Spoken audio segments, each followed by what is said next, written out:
to Brandon Sports View, everybody. Hope you're having an amazing day. I am here to give you my Survivor Series preview and prediction. I'm excited about this Survivor Series because this is the first Survivor Series that's going to be outside in a stadium. I'm excited because I love the aesthetic of the outside stadium.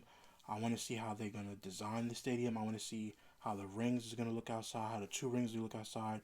Both cages are going to look outside. I'm very genuinely excited for a stadium show. This is the first Survivor Series going to be in a stadium, and I could not be more excited for this. Now, there are 4 matches on this pay-per-view card this weekend, premium live event card this weekend.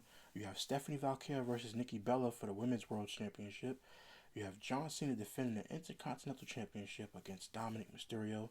You have the Women's WarGames match with Rhea Ripley, Io Sky, Alexa Bliss, Charlotte Flair, and AJ Lee versus Nia Jax, Last Legend, the Kabuki Warriors of Asuka and Kairi Sane, and Becky Lynch. Then you have the Men's WarGames match with World Heavyweight Champion CM Punk, WWE Champion Cody Rhodes, the Usos, Jimmy and Jay, and Roman Reigns versus The Vision, Braun Breaker, Bronson Reed, Logan Paul, Drew McIntyre, and Brock Lesnar with Paul Heyman. The first match we're going to go over is Stephanie Valkyria versus Nikki Bella for the Women's World Championship. In this match, I believe that Stephanie Valkyria should retain the championship against Nikki Bella. And the reason why I think Stephanie Valkyria should retain the championship against Nikki Bella is because they need to continuously build up Stephanie Valkyria as your Women's World Champion.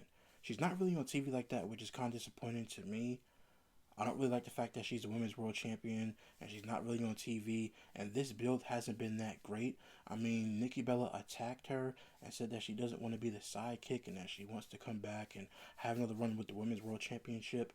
I mean, I don't see it personally. I do think Nikki Bella being a heel for the first time since 2018 is actually good for Stephanie Valkyria, because Stephanie Valkyria, during this match, which I think she should win, go up against Nikki Bella. Nikki Bella needs to lose. When Nikki Bella loses, she needs to go berserk. She needs to beat up Stephanie Valkyria after the match to gain heat and momentum after turning heel for the first time in so long. After she beats her up after the match, she would then have another rematch with Nikki Bella, because Stephanie Valkyria would be mad that Nikki Bella beat her up after the match.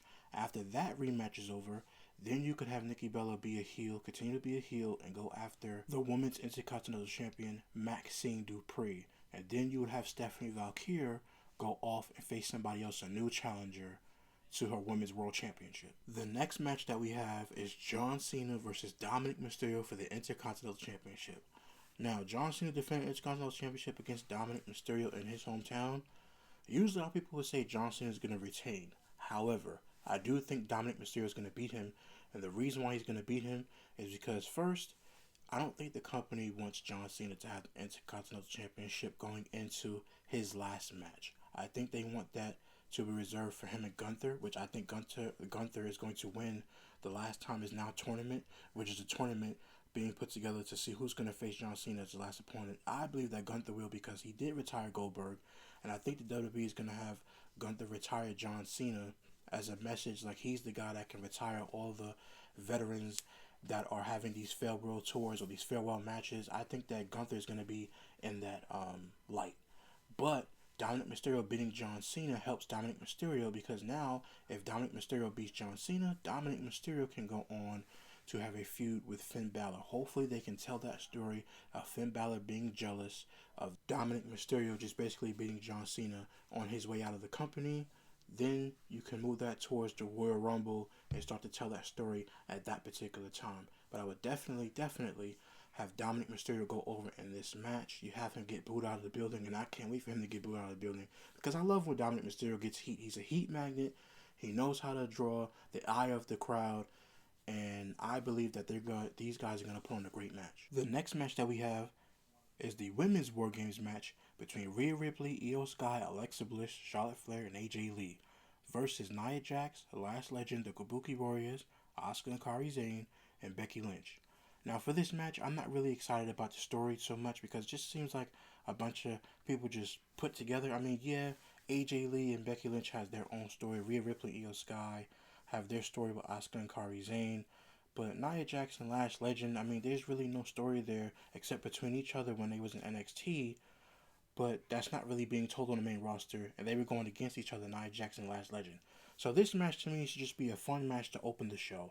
And the reason why I have the babyface team of Rhea Ripley, Io Sky, Alexa Bliss, Charlotte Flair, and AJ Lee going over is because of what my prediction is at the end. And I don't believe the company is going to have two babyface groups go over or two heel groups go over for these matches. I think it's going to be split, one babyface and one heel at the end. So for this match to open the show, I think Rhea Ripley, Io Sky, Alexa Bliss, Charlotte Flair, and AJ Lee is going to win. I am curious to see how they're going to lay out this match. Who's going to start off first? I actually would not have AJ Lee start off first. I would have somebody else start off first. I would have AJ Lee come out last to give her that pop, or Rhea Ripley, maybe second to last. But if I'm the company, I will let AJ Lee come in last just because this is her second match. This is her second match since being back since WrestlePalooza. And plus, before WrestlePalooza, she wasn't with the company for over 10 years. 2015 she retired. She's back 10 years later and she's wrestled one match. You wouldn't have her start the match. You wouldn't have her come out second and third. You should just have her come out last. That way it is easier for her. Now, who do I think is going to get pinned in this match? I don't think Becky Lynch is going to get pinned at all. I don't think Asuka's going to get pinned at all. And I don't think that Lash Legend is going to get pinned. And the reason why she's not going to get pinned because you just called up from the main roster from NXT. And if you call up to the main roster from NXT and you have her pinned, what does that do for her? It kind of sets her back a little bit. The only two people who I see getting pinned in this match is Kairi Sane and Nia Jax. Kairi Sane could eat the pin. I know she's a women's tag team champion, but she could eat the pin. It doesn't really matter. Or Nia Jax, who they're not really doing anything with her right now. You could easily have Nia Jax just eat the pinfall and maybe give this moment to AJ Lee and not Rhea Ripley. I know everybody loves Rhea Ripley. I love Rhea Ripley. She's great and fantastic, but I think you should let AJ Lee at least get the victory in this match because it's her second match back in the company. But overall, I would have the babyface team of Rhea Ripley, Io Sky, Alexa Bliss, Charlotte Flair, and AJ Lee win this match. Now let's go over the match that I think is the main event, which is the men's WarGames match between CM Punk, Cody Rhodes, the Usos, and Roman Reigns versus the Visions, Braun Breaker, Bronson Reed, Logan Paul, Drew McIntyre, and Brock Lesnar with Paul Heyman. For this matchup, I believe that the heels should go over. That's right, the bad guys should go over. And the reason why is because CM Punk doesn't need it, Cody Rhodes doesn't need it, the Usos don't need it, and Roman Reigns doesn't need it. Those guys are all stars in their own right. This is an all-star studded WarGames match. But Braun Breaker and Bronson Reed are the young guys. I know Bronson Reed is in his late 30s. I get that. But Braun Breaker needs this, and Bronson Reed needs this. The babyfaces don't need it. They can always get their comeuppance in the Royal Rumble or whatever match that you have scheduled afterwards. But right now, Braun Breaker really needs this because he is the future of the company. You have Brock Lesnar. Brock Lesnar doesn't need to pin anybody. Drew McIntyre doesn't need to pin anybody. You could say Logan Paul, even though he's a huge star in the company and out of the company. And Bronson Reed just pinned Roman Reigns at their last premium live event. So if you look at it, I think Braun Breaker is due. I do think that he's probably going to pin CM Punk, unless you have Drew McIntyre pin Cody Rhodes, which I don't think they're going to do that, just because Cody Rhodes has been beating up Drew McIntyre and has been beating him in these matches. But overall, I do think that Braun Breaker should pin at least one of the Usos, but maybe he pins CM Punk, and after that, him and CM Punk can fight for the World Heavyweight Championship at the Royal Rumble. We don't know. But in my opinion, I think the heels need to go over. Braun Breaker needs this for him. He needs to stand tall. The entire team needs to stand tall, but Braun Breaker needs it the most. He's the breakout superstar. He's a future WrestleMania main eventer that Paul Heyman has been every week on TV saying he's the main event. He's the next main event. He's the next guy that's going to take us into the next decade. If you want that to be true, you have to have him score the pinfall over a world champion. I don't know if the company is going to do that, and if they don't do that, then it's probably going to be Jimmy Uso who's going to take the pin, even though I think it should be Jay, because I'm tired of the company not putting any momentum behind Jimmy Uso. It kind of irks me a little bit because I really like Jimmy Uso. I think he has more charisma than Jay's. No disrespect to Jay Uso, but I really do like Jimmy Uso, and I don't like what they're doing, but they'll probably have him take the pin. But overall, I would have Braun Breaker pin CM Punk so that I can set up a future match to win the World Heavyweight Championship.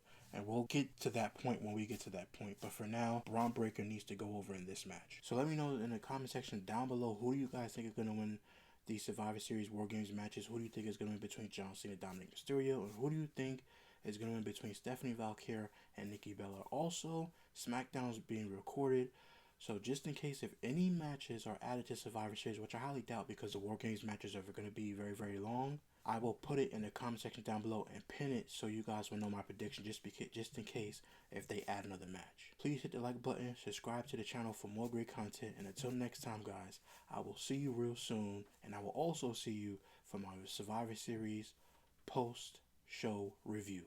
Until next time, see you real soon.